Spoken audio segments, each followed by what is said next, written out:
I managed to stump them. Oh, they couldn't get my phone on the IETF network. Yeah. They ended up blaming Microsoft.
Excellent.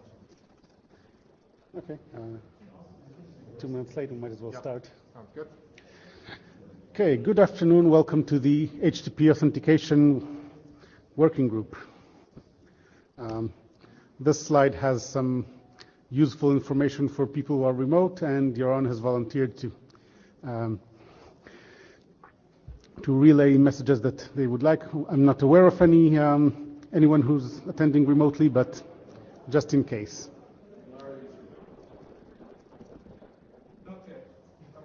Close enough. So you might have seen this thing at some point.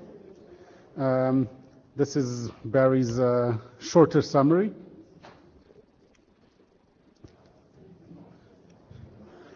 So I'm going to do this. Blue sheets are circulating. We have a note taker. We have a JavaScribe. We'll do the agenda bashing in a second, and document status. This meeting is going to be dedicated mostly to mutual auth. So let's begin with document status. Anything else we want to do? Anything else on the agenda? Other than Rifat. Okay, so let's start with document status. Some of our documents have progressed. So HOBA was still a working group document at Honolulu. We had just finished a working group last call. Now it's RFC 7486, so this group's first RFC. Basic authentication. I just started working group last call at Honolulu. It's now past ISG review and is in the RFC editor's queue.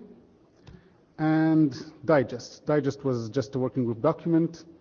Since then, we've gone through working group last call and have sent it to Kathleen. So now it's in IETF last call. And Rifat has something to say about that. So could you step up?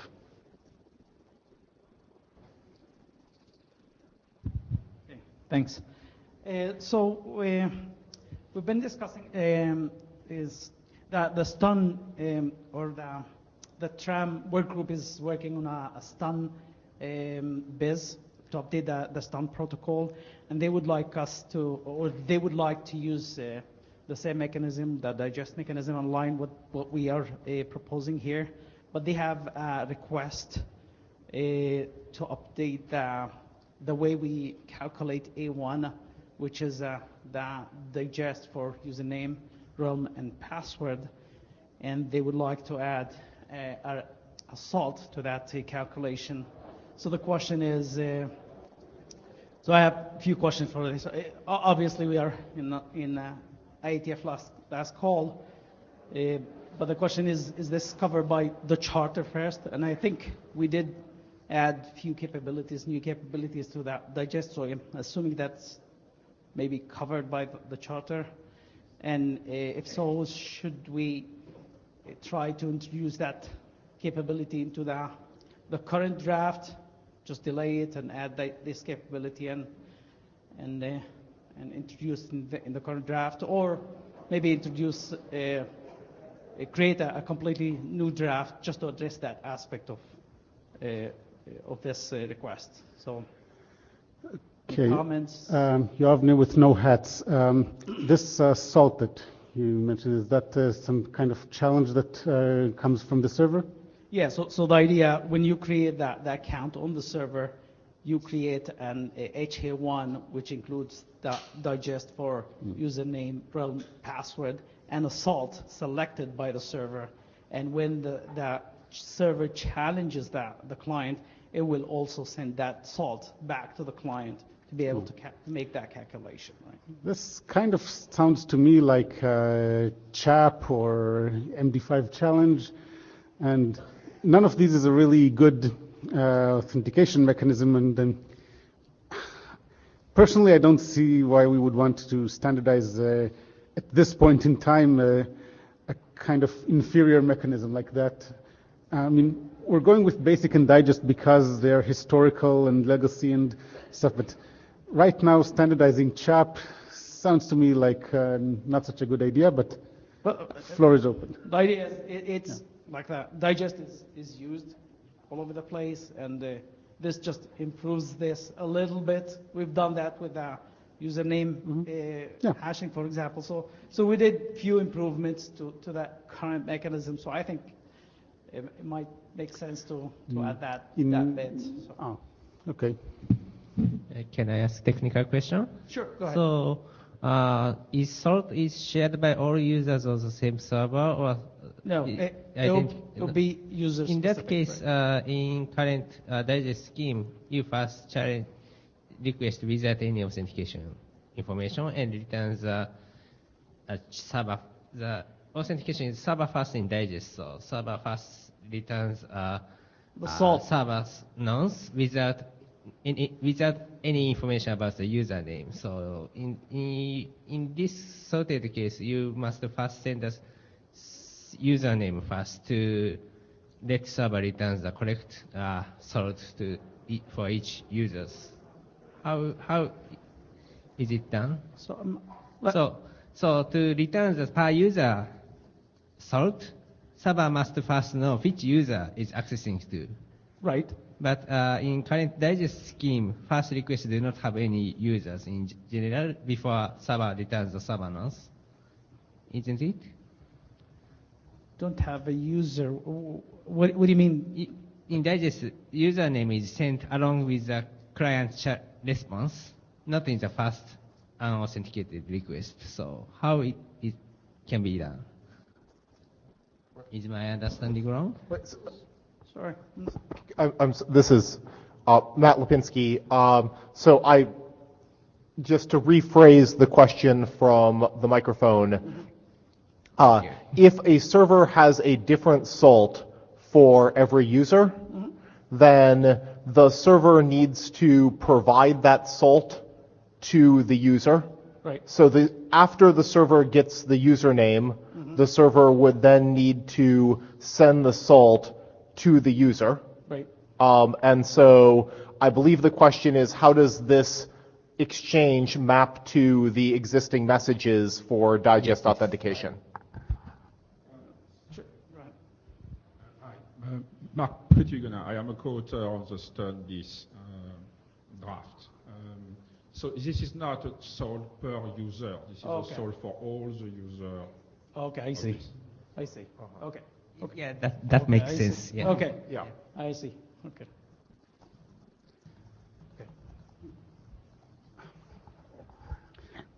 So obviously we'll ask again on the list, but how many people here think we should pull back digest and add this feature? Just raise your hand if you think so. And how many think we should not do this? Raise your hand. Okay, we got about 4 or 5 people who care, and all of them don't want to pull this back. So Okay. Anybody else want to say why they don't care?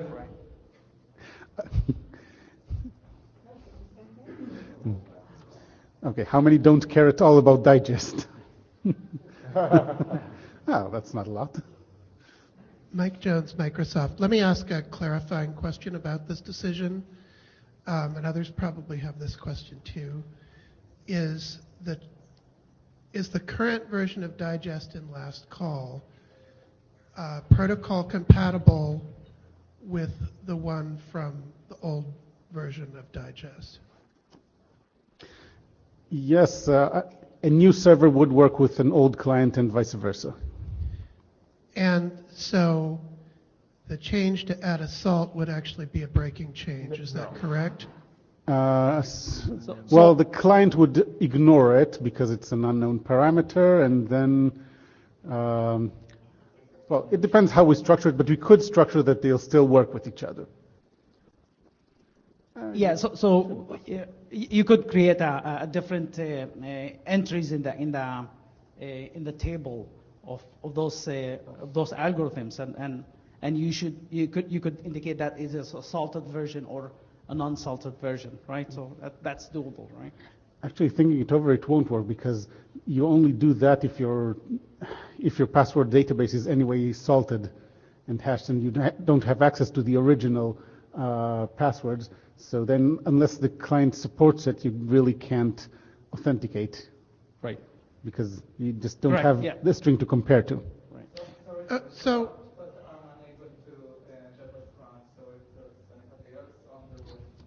Ben, are you in the room?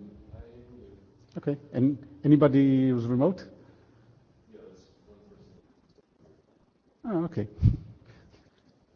So I guess, and I haven't been in the working group, so take this with whatever grain of salt you want, pun intended.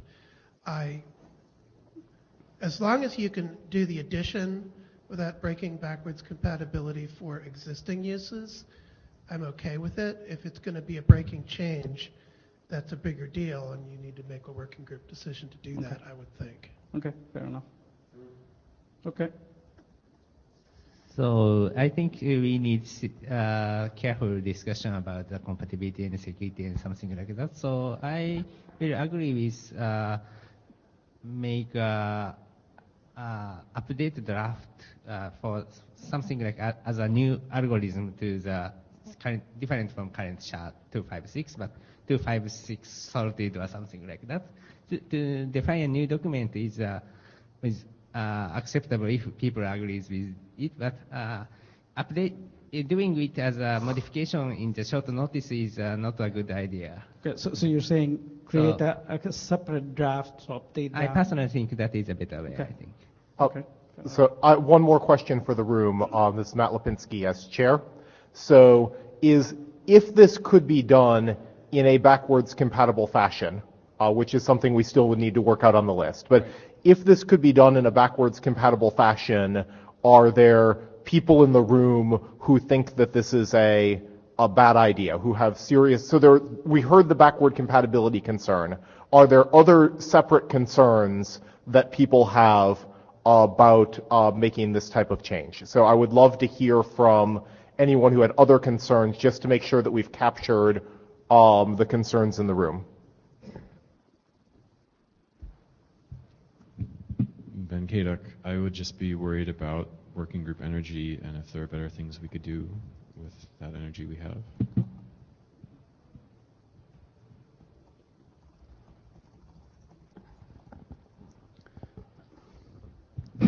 豊か多いは、security will not be decreased in any way, but how much increased, how much is it will it add the security is the issue. So how we can tell in the security consideration, how we can tell users about its security strengths. It's not clear at this moment. Around 5 centibits or so. Okay, we're taking it to the list anyway. Okay, yeah. And with that, we have our mutual auth presentation. Sorry, one more question to reflect. Could you please make it clear on the list what is the threat model that we're trying to solve here? This is Yuta Koiwa speaking. Then next, please. So I remember I have some status update in the meeting before the previous meeting in 90. So after that, I adopted to accept several comments in the discussion and added several things, new things to the draft. First is as the same way as the digest does, I incorporate RFC 5989 for internationalized strings, and also authentication info header is now under standardizing, so I also incorporated it. And PRECIS username profile for normalization is finally incorporated into it. And the second change is internal thing, but several people asked some string format concern with the web origins concept. So I changed to remove this 80 from the string so that it is as you can use the same function with the web origins string composition. Next, please. And for authentication extensions, I added an explicit realm parameter for it. It is because it was not clear how the properties will be applied when a server sends user multiple challenges with the same authentication scheme but with different realms. So now it's made clear about that. And also, I borrowed or stealed the Michael proposal to add username parameters to the basic. So because my draft is an experimental one, so it may be a good way to test it. So I just borrowed it and added it. Next, please. And for mutual algorithm, we just fix small bug with possible deniable service attacks related to the mathematical handling of mathematically invalid values. It's a technical issue, and in that IETF90, there has been a discussion about the elliptic curve choice issues, but finally, I have not changed anything from the pre-Toronto version of my draft. So it means that we will still use NIST curves for this moment, and if we need to change curves, it will be done in the next revision of these algorithms. Next, please. And currently, so we have an issue tracker in the working group page, and I think all issues in the picked up to the tracker is now closed. Next, please. And in the 16th of this month, I sent 18 questions to the list, for all of which we think it's okay, but at the same time we want to ask something. Is it okay for people? So I sent 18 questions to the list, and several comments has been already received. So thank you very much for these comments. And in this presentation, I will repeat some of these questions in the next few slides. Next, please. So first, this is a confirmation question. So to send UTF-8 strings in the headers, I introduced the RFC 5987 string construction. So if username is like this, Lenny of France as this, it is encoded as a usual header with quote to incorporate the space. So, but if we have a non-ASCII character in the string, it will be encoded like this. Is it okay? I think it's consistent with other draft discussions. I think it should be done in this way. Any comments about that? No? The next, please. So the next question is encoding issue. So, yes. Ben Kadek, it's just, this is always going to be an issue if you have to have a parser to handle both forms. But that seems to be the way we're doing it, so that's the way it is. Thank you. So this draft is actually the 5,000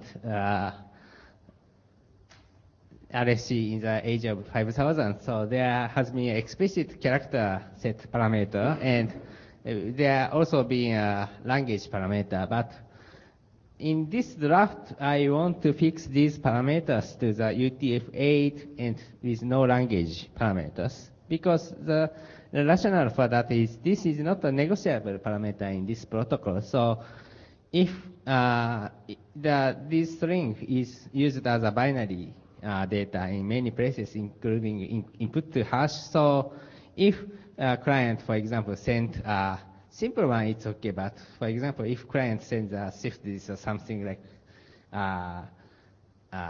some data such as a conversion is not always clear, so server cannot do a reliable conversion.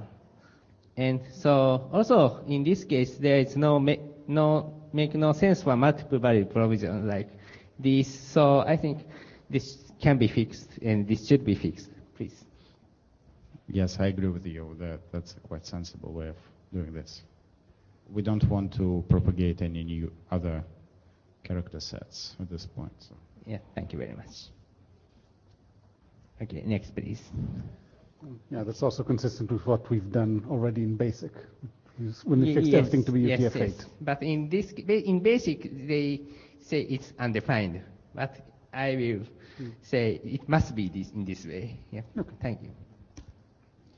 And failure reasons, I had several discussion already in the mailing list. Please. You just discussed internationalized usernames. What about passwords? Are they PRECIS profile?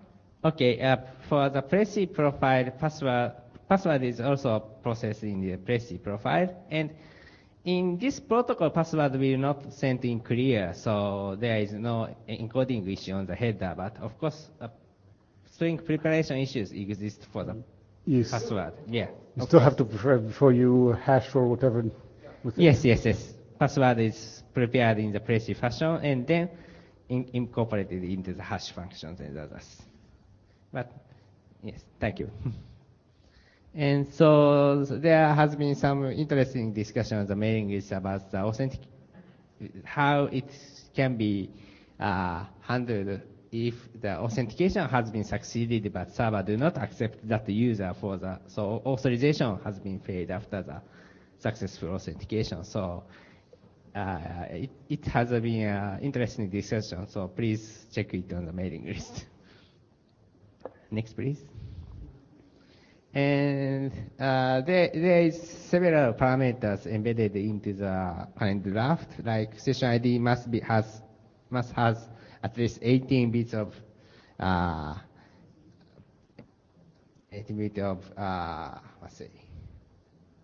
size or more, and at least 32 nonces must be active in any time for which servers will accept. Because if server only accept one client nonce at the time, it will not work well even with HTTP 1.1, and if we have multiple streams in HTTP 2, it will be completely broken. So server must accept several requests at the same time, but also if infinite number of nonces can be accepted from the client, server cannot perform the duplicated nonce check in the constant memory. So there is some kind of windowing mechanism into it. So this is a minimum size of the window. I think 32 is a good value for that. And also, session key retention is defined to be 60 seconds for the minimum. So client can expect if first we exchange some session key, it can be used for the next 16 seconds.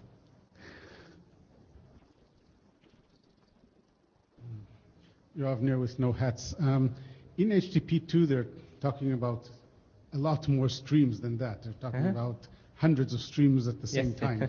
So if you limit the number of effective nonces to 32, you're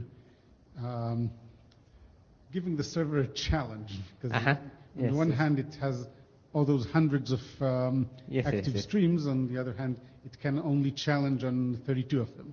Yes. So yeah, that's correct. So in that case, we may, this is a minimum value, but maybe we can raise the minimum bar to more 64, 128, something like that. Well, yeah, what we would want to, we wouldn't want the server to overwhelm the client beyond what the client implementation is willing to tolerate.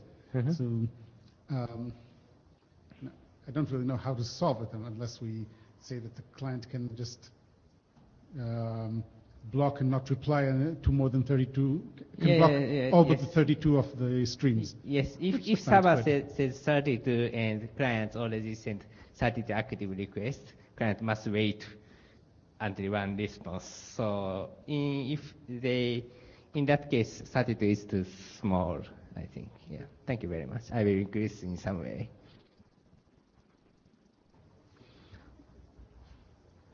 Any other comments about that?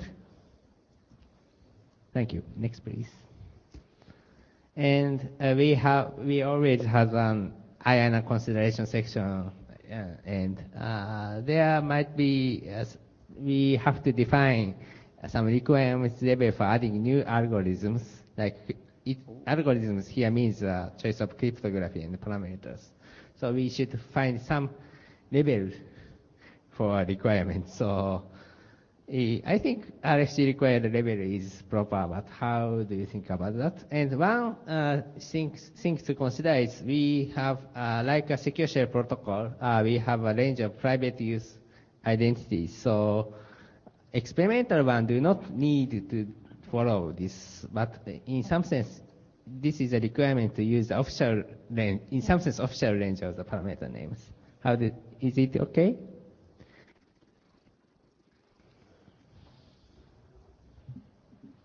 If you're talking about, I have SHA-2, I want to add SHA-3, I think expert review should be sufficient.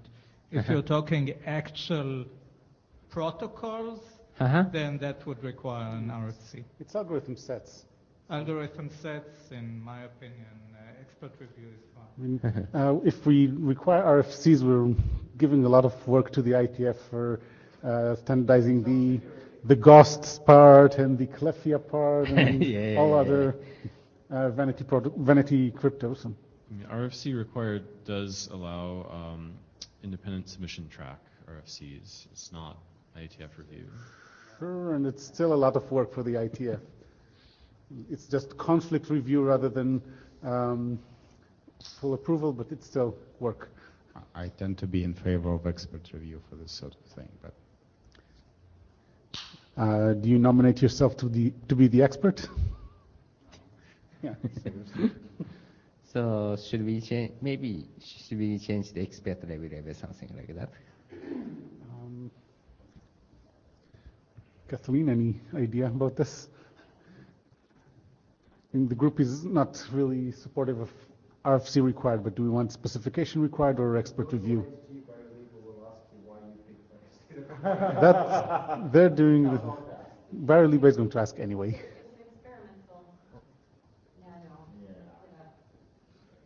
I could repeat.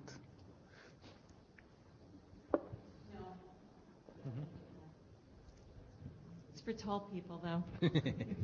Same for me. It's adjustable.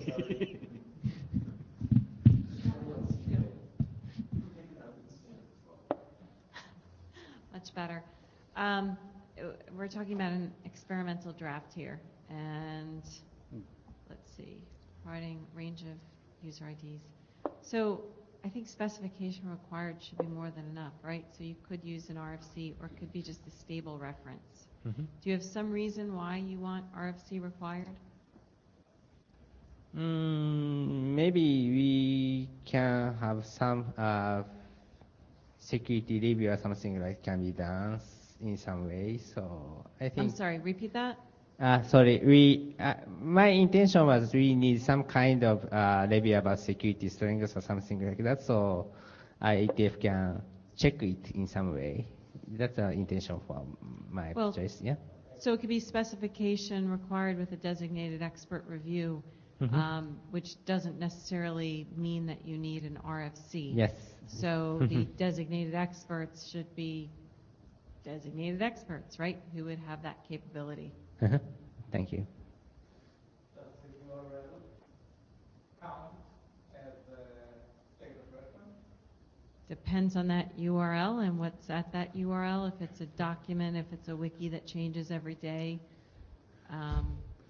if it's, you know, the website that was stood up yesterday versus another standards organization.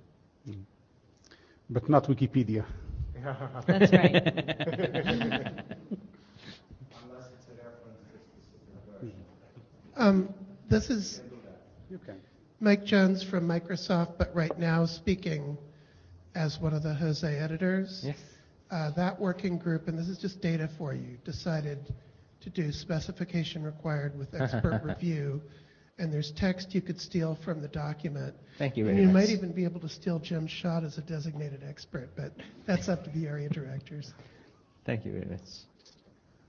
And just one more comment, because we did review the drafts for these requirements, and I think it's going through another rev soon. Is this something you're? No, I don't know why I was thinking that might be part of this. I think Murray might be.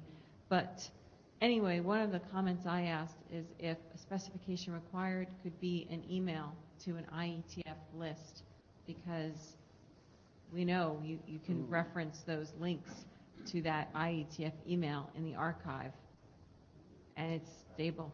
It's not changing. So that's something folks were kind of considering, and in some cases that might be okay. I think it depends on what it is. But I was trying to see how we can lower the barrier to entry for these things. I don't know if everyone will agree, but I didn't get pushback on the idea. So the Mark McFadden from Interconnect, the replacement for RFC 5266 is actually pretty clear on what the specifications are required. Well, there is an update to 5266, and so you're hoping to rev it again? It could have been a yes or no. So I believe that was the plan, because I think the rev that just happened, we were limiting what was actually revved in it. And when several of us in the IESG gave comments, I believe, I don't think I'm confusing drafts, but I believe they said we'd have the opportunity to add these in the next revision. And it didn't sound like it would be that far off. I don't know how long it'll take to publish, but. Okay. Under the current 5266, though, a link would not be good enough. That's correct. Right. And I don't have a timeline. Thank you. I will check again for the definitions of expert review, and I will put something different from now on. Thank you very much. Next, please. And this is actually a difficult question about the decision for the how optional authentication will be handled in this experimental thing. So my proposal is actually this was compiled before the discussion of HTTP BIS 1.1. So my proposal is to add a new header explicitly specifying the optional opportunity for the authentication. So the good point for this is it is guaranteed to be ignored by all the clients, because for all the clients, the header just seems as some unknown attribute to the content, so it will be completely ignored. So, but in this number is HTTP BIS version of the HTTP authentication header. So this RFC explicitly says that server may generate a www authenticated header field in other response messages, other means others from 401 header, to indicate the supplying credential might affect the response. So in the text, this means it can be used for optional authentication. So how do you think about that? Near as a firewall vendor, don't do anything that defeats sanity checks. www.authenticate never goes with 200 now. Yes. Maybe someday it will. I'm sure somewhere there's a box that would really, really not like it. Yes. So, and by the way, we are talking at this point about the extension draft rather than the mutual auth draft. Yes. Okay. So I think it means for this experimental thing, we can try with a new header and see how it works. Any other opinion about this? Thanks. Next, please. So, and one criticism to our draft is simply the string is too long. Do you think this is too long for the HTTP header? Because it is not only a feeling question, but people complaining why you do this kind of long headers. In the case HTTP people trying to compact the headers as most as possible. So I would like to change it a little bit like this. Is it okay for me to change this? It's your header. You can change it to however you like. But having looked at packet captures of HTTP, this is nothing. I mean, I've heard from vendors of caching proxies that anything under half a K does not concern them at all. Thank you. Okay, next please. And IANA consideration, again, this is the final question. So intention for this is, this header is, for example, just as Mikhail's proposal to the basic, several people proposing a small extension to the HTTP authentication, but because the header field is defined for each authentication schemes, you cannot do it in the shared fashion. So you can propose small extension to basic, but it cannot be used by digest. So this header, this experimental authentication extension header is can be used as a catch-all extension point for trivial authentication extensions, like you can use it for only for 1 day or something like that, or you can use this username for authentication trials or something like that. So it's very catch-all thing. So we should be rules. There should be a rules requirements as a authentication cryptographic algorithm. So I chose the specification required for this place, but it means following the previous discussion, we can also lower the bar for this one. How do you think about that?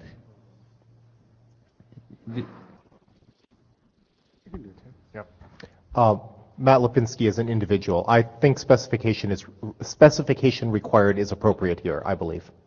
Thank you.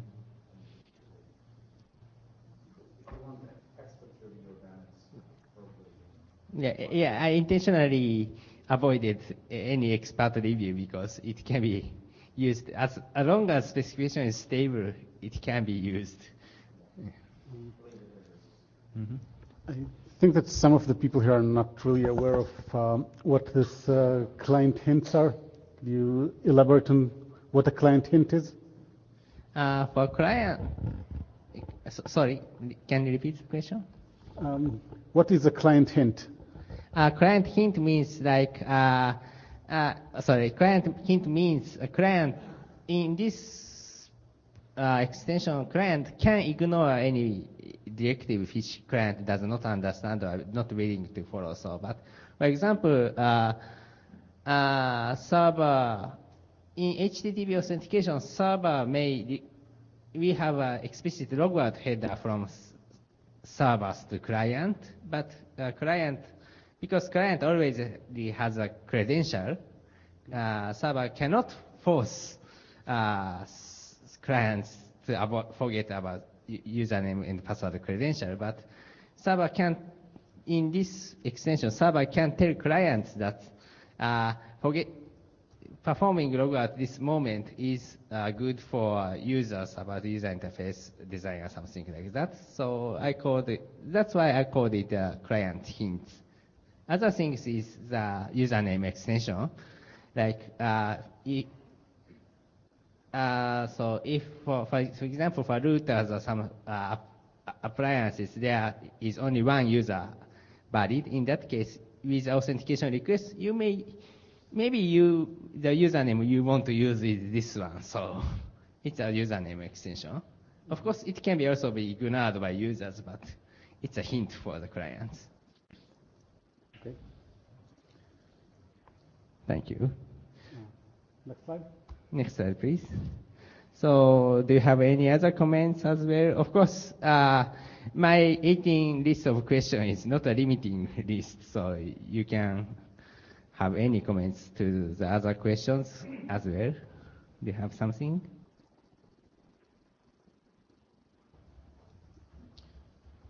Ben Kaduk. So I guess there's perhaps some reworking that still needs to be done from splitting the work into multiple documents. So like the core mutual document does not include the string PAKE in anywhere. I think that would be really helpful for people to understand what the goal is, as opposed to doing mutuals. I'm sorry, can you repeat that? The string PAKE does not appear anywhere in the mutual document. Yeah. Okay. And perhaps there are things other than PAKEs that could be used for this purpose, but certainly what we have in mind is a PAKE. Yes, for example. And then in terms of the list of things that a particular mechanism would need to provide, I don't think that it's very clearly articulated what the specific things are, like what does the J function do, what I see. So maybe that could be even earlier in the document and some more detailed about what the role of things are. I guess I should probably send mail with the more detailed things I have. Thank you very much. I agree with you. So my intention was that separating abstract things to the main draft and specific things to the algo draft. But I agree that what does mean in the main draft is important information for the readers. So I will add that. Thank you very much. Oh yes, and actually, I'm not sure if the working group has covered this previously, but the values that you describe as nonces seem to be functioning more as sequence numbers. Server nonce is opaque binary, and client nonce is almost like a sequence number. Is it? Yeah, I don't remember where the server nonce is. Yeah, yes, it's nonce counter. So NC means nonce counter, so it's a counter. Yes. Okay, I mean, I think it might be slightly more clear to readers to use sequence number because I see. Some people see nonce and assume it's going to be random. I see. Thank you very much. Well, they shouldn't assume that nonces are random because there's a lot of documents now that specifically advise against using randoms as nonces because, well, uniqueness is not really guaranteed with randomness. Yeah, reason for use of sequence number against random nonces is if client sends thousands of random nonces before and they send a 1,001st request, server must check the nonce value against 1,000 previous numbers. So in current digest, I guess nonce duplication check is not done because of that. So, but for this repeat attack is critical, so we should use the one which can be checked reliably. That's the intention for using the counters. Thank you. Thank you very much. Go to next. Yes. So I will reflect discussions and several comments I received to the next draft, and I must admit that my English is really poor, so I will refine the whole text and how then we can proceed to the next step or something like that. If you post a link to the sources for the document, I can send patches to help the English. Thank you very much. I will put the XML documents to the public. Thank you very much. Okay, so now is the time to ask the shaming questions. How many people have read the drafts? Okay, that's... I'll raise my own hands as well. Okay, so, well, actually we should separate this out. How many have read the mutual auth draft? Okay, how many have read the extension draft? Okay, and the algorithm? Wow, that's pretty good. The other question that's bound to come up about security review of both, well, the algorithms are really collections of well-known algorithms, but has there been a security analysis of how mutual auth combines these algorithms? Yes, that's important. And is that linked from the draft? Because I don't remember seeing that. Of course, for myself, I really checked about the security, but we need external review for that. Yeah, we need an external review, and because this is something that we are going to be asked in the ISG review, even if it's only supposed to be experimental. Yes, I completely agree. Okay, good. So, since we do have people who have read at least one or two of these drafts, do you care to comment about how close to done they are? Anyone? Even you might as well stay next to me, Mike.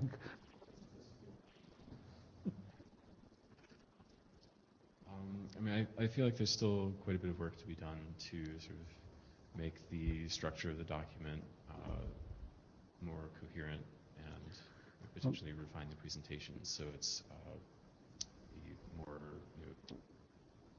solid document, just a good specification instead of more freeform.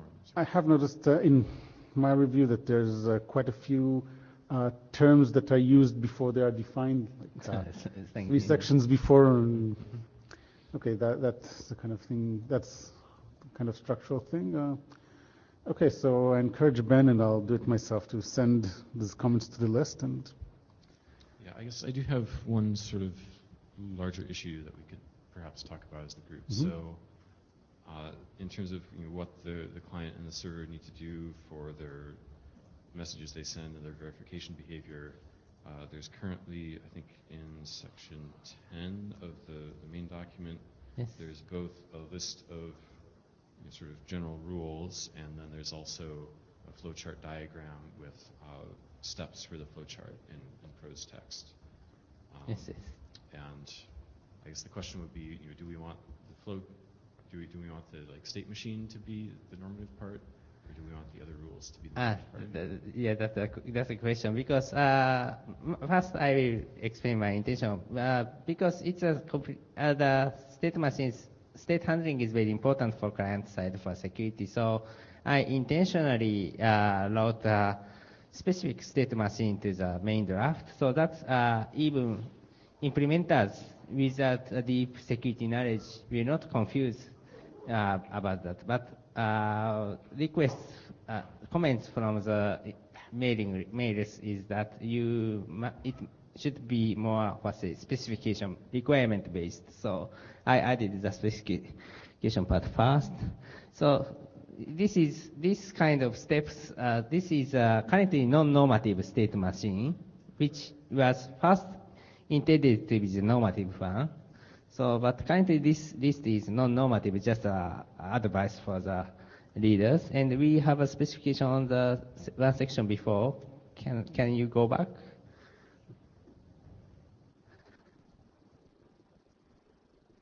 This kind of requirement-based definition is currently normative in my draft. Yes. Where's the diagram? And diagram is the next bottom. It's a complicated. It's my, this is there. Hopefully we can get the new RFC format so that we can make diagrams like this. Exactly. More presentable. My own. Yeah, you can also do my own today. PDF version is more readable actually. In the PDF version submitted to the IETF as a subside document, the figure is much clearer. Yes, thank you. You should see the PDF version, maybe. Actually, without this kind of intersection, this figure do not fit into the one page of the current RFC format. So I think we should still keep the state machine at least as a non-normative hint, because it really helps implementers, including our internal implementers of our own implementations, referred. I think the state machine, or both. I personally prefer the state machine expression. Question, is it just you're asking which one should be normative in case there are differences? Yeah, of course, ASCII version is the gist of it, yeah? Then maybe you should say at the beginning of the session which section, relevant section, which one is the normative, and the other one is... Yes. First, currently saying the specification-based, requirement-based one is normative, and state machine is non-normative, informative one.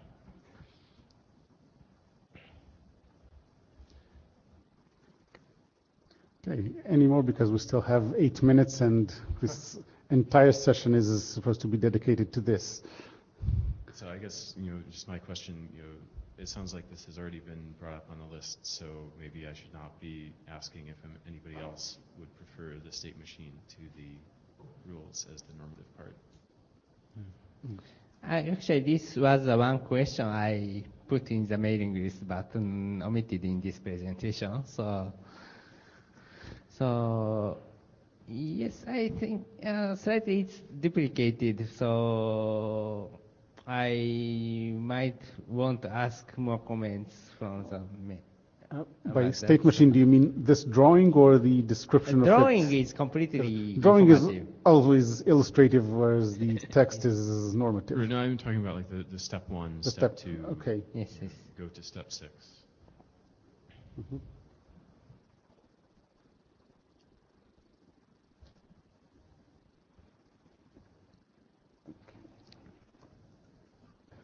Thank you very much. Okay, and with that, we're going to... Then I will do my job. And sure. Please send other comments as well to the mailing list so that I can incorporate that to the next revision of the draft. Thank you very much. Okay, excellent. And with that, we can go to open mic, which is expected. Oh.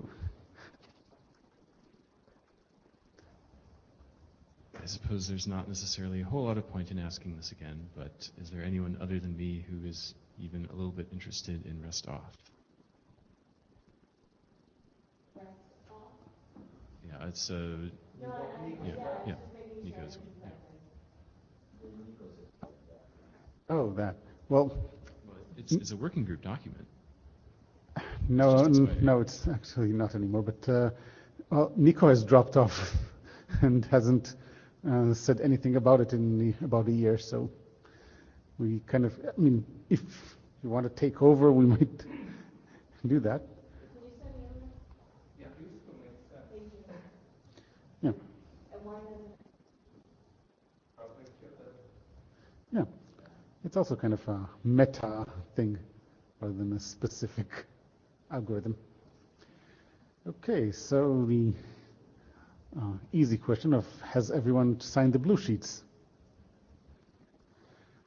Good, then have fun at the bits and bytes. And we're done.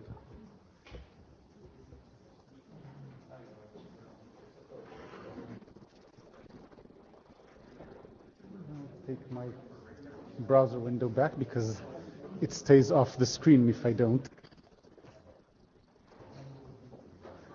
And that's kind of embarrassing. Yeah, because Apple doesn't let you go off the screen to bring it back if you're not connected to an external monitor.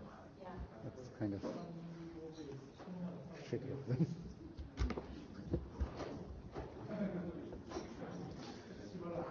Brian, we were just talking about you. We were just talking about you. Sorry? Oh, we got that. Right.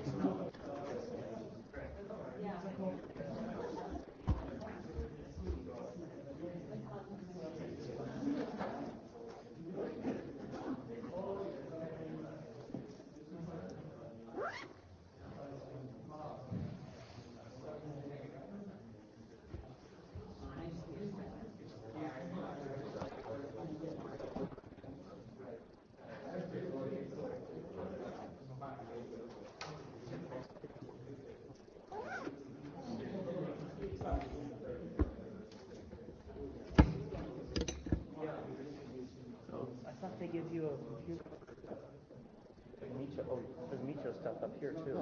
No, I thought there was talk at one point of having given the chairs another PC up here so you could.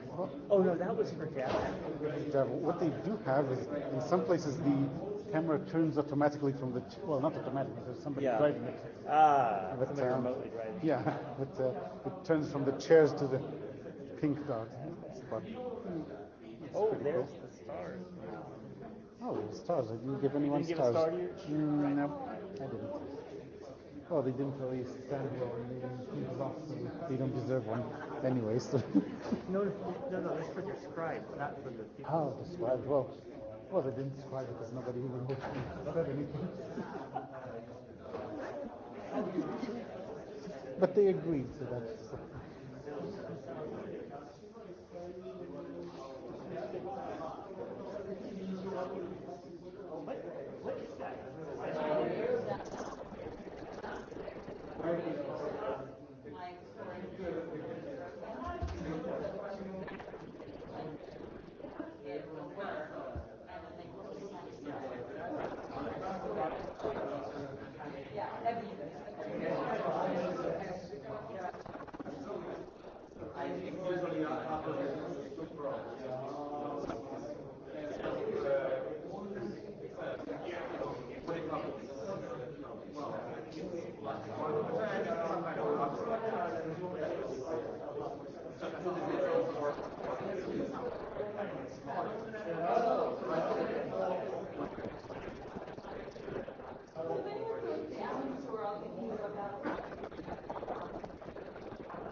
And then I get to hear. What are you supposed to do in the morning?